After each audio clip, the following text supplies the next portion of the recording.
जोहार जिंदाबाद साथियों, मैं दीपक मसराम और हमारे जेएस ब्लॉक अध्यक्ष करंजी अभिलाष श्याम जी हमारे साथ हैं।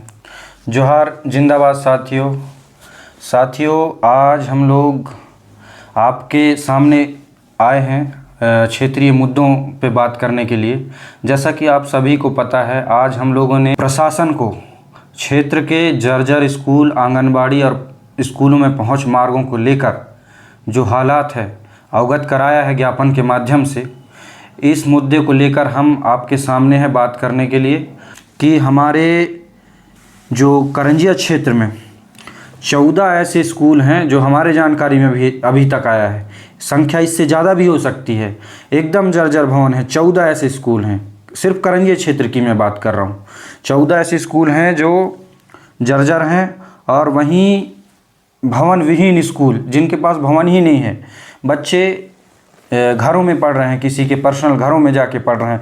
ऐसे स्कूल हमारे जानकारी में 6 हैं। 6 ऐसे गांव हैं जहां भवन विहीन स्कूल हैं, जिनके भवन ही नहीं, स्कूल जो है संचालित किसी घर में हो रहे हैं।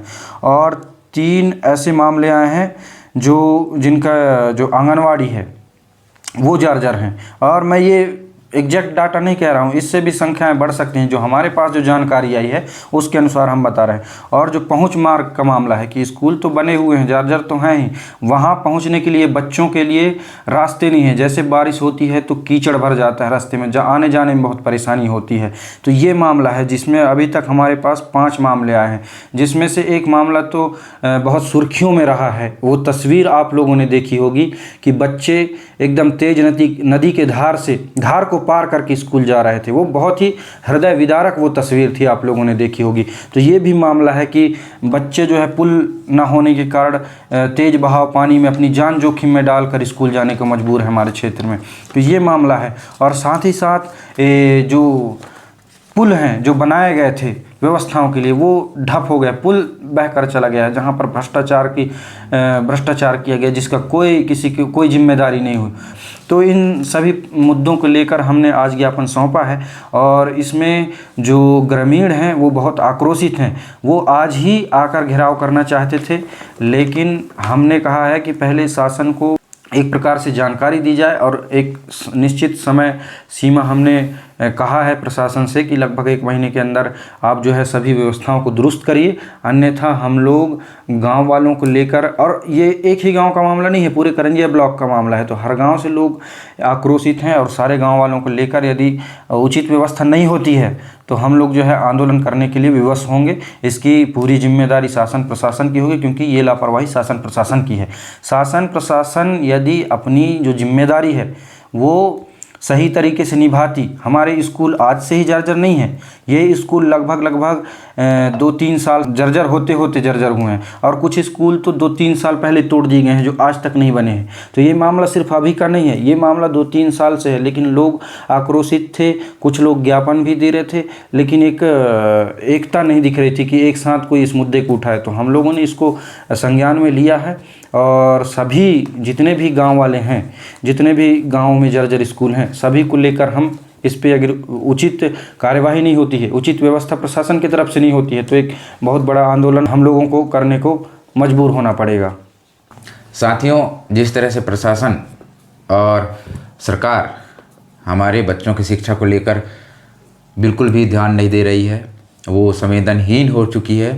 हमारे बच्चों के सिर पर मौत का खतरा मंडरा रहा है। इसको लेकर हमने आवाज़ मुहिम छेड़ा है और जेएस के माध्यम से और हमारे क्षेत्र के ग्रामवासियों के माध्यम से हम इस मुहिम को आखिरी दम तक लड़ेंगे और उन बच्चों के भविष्य के सुनहरे भविष्य के लिए लड़ाई लड़ते रहेंगे। और साथियों, जिस तरह से डिंडोरी में जो क्षेत्रीय जनप्रतिनिधि हैं उनकी ओर से इस पर कोई कार्य नहीं किया जा रहा है, जिस तरह से ये सब जो जर्जर भवन हो रहे हैं, अभी तो सुनने में आ रहा है कि जो अभी बने हैं भवन वो भी टपकने लगे हैं। ये कहीं ना कहीं करोड़ों रुपयों का भ्रष्टाचार का परिणाम है। ये क्षेत्र के जनता की हकमारी का परिणाम है। जितने भी लोग हैं जो जिम्मेदार हैं, प्रशासन के हों चाहे वो किसी भी पद में हो या जनप्रतिनिधि हों, उन्होंने अपनी जिम्मेदारी ठीक तरीके से नहीं निभाई है। उन्होंने दरकिनार कर दिया है यहाँ के लोगों के हितों को। उनके हितों को दरकिनार करते हुए उनके मुंह पर तमाचा भी मारा है। ये लोग तो आपको चुनाव में पाँव पड़ते नजर आएंगे, लेकिन चुनाव के बाद जैसे ही पद की कुर्सी इनको मिलती है, ये लोग दुत्कारते हैं लोगों को, उनको सुनते तक नहीं। हमारे सांसद जी यहाँ पर आते हैं, सिर्फ फीता काटने आते हैं। वो करंजे से, हाईवे से सीधे करंजे आते हैं, अब हाईवे से निकल जाते हैं फीता काटने के बाद। आइए, आप हमारे जनता के बीच आइए, घूमिए। आपकी जनता, आपके क्षेत्र की जनता, आपके लोकसभा क्षेत्र की जनता क्या परेशानियों का सामना करना पड़ रही है। और जो हमारे जनप्रतिनिधि हैं, विधायक जी, वो भी आइए। आप सिर्फ कुछ कार्यक्रम होता है, मंच में आते हैं, उसके बाद भाषण दे के चले जाते हैं। आप परेशानियों को देखिए ना, आप हमारे साथ घूमिए। अगर आपको लगता है कि आपके क्षेत्र में सब कुछ अच्छा है तो घूमिए।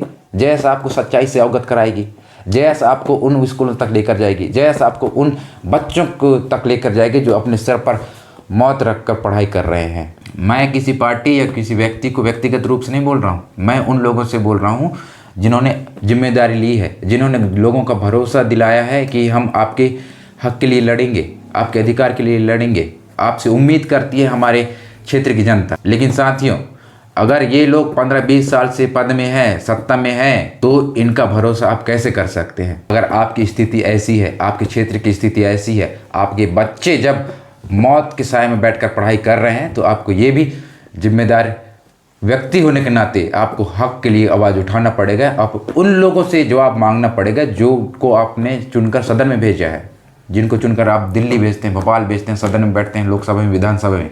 उन लोगों से सवाल करिए। जैस आपके सवाल को मजबूती से उठा रही है। लगातार हम मुहिम छेड़े हुए हैं और हम ये मुहिम कभी छोड़ेंगे नहीं। आप ये मत रखिए कि हम कोई नेतागिरी कर रहे हैं, चुनावी तंज कसने के लिए कर रहे हैं, या हम किसी व्यक्तिगत लाभ के लिए कर रहे हैं। हम किसी के लाभ के लिए नहीं कर रहे हैं, हम क्षेत्र की जनता के हित के लिए लड़ाई लड़ रहे हैं। ना हमें इससे कोई व्यक्तिगत लाभ होता है, ना हमें कोई व्यक्तिगत लाभ की लालसा रखते हैं। आगे की मुहिम के लिए जानकारी जैस क्या करेगी और जैस किन किन मुद्दों को लेकर आगे क्षेत्र के मुद्दों को लेकर जनता के बीच जाएगी और प्रशासन से सवाल जवाब करेगी, वो हमारे अभिलाष श्याम जी बताएंगे, जैस ब्लॉक अध्यक्ष। तो जो हमारा जो अगला जो कदम है जैस का, वो लगातार हम हॉस्टलों में जाकर निरीक्षण करेंगे कि क्या ऐसा है कि क्या व्यवस्थाएं हैं, क्या कारण है कि हमारे जो आदिवासी बच्चे हैं उनकी जानें जा रही हैं। तो अगला जो मुहिम है, अगला जो कदम है जैस का, ये है कि हम सभी जितने भी हॉस्टल हैं वहाँ पर जाकर हम देखेंगे कि क्या ऐसा कारण है जान गंवा रहे हैं। और ये बहुत बड़ा मामला है, हमारे आदिवासी बच्चे ही क्यों मर रहे हैं। आज हमें यही कुछ जानकारियों के लिए अवगत कराना था।